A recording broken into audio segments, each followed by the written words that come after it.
আসসালামু আলাইকুম, আপনারা সবাই কেমন আছেন? আমি আলহামদুলিল্লাহ। আমি একটা আমের জুস বানাইলাম, কাঁচা আমের জুস। তাই জুসটা বানাইলাম। এখন আমি জুসটা সুন্দর করে একটা গ্লাসে সাজাবো। তার জন্য আমি নিয়ে নিচ্ছি দেখুন চিনি আর এই যে মরিচের ফাঁকি। এখন আমি গ্লাসটা দেবেতে সুন্দর করে বড়াই নেব। দেখুন, এই দেখুন কি সুন্দর করছি,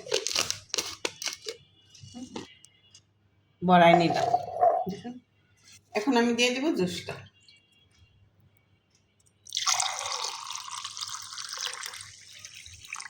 দেখুন, আমার জুসটা বড়া শেষ।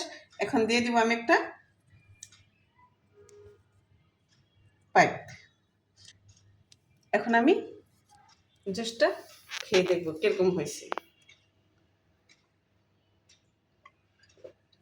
আমি চিনি দিই নি, ডায়াবেটিস তো, তাই আমি চিনি দিই নি। আপনারা চাইলে চিনি দেখাইতে পারেন। খুব সুস্বাদু হয়েছে।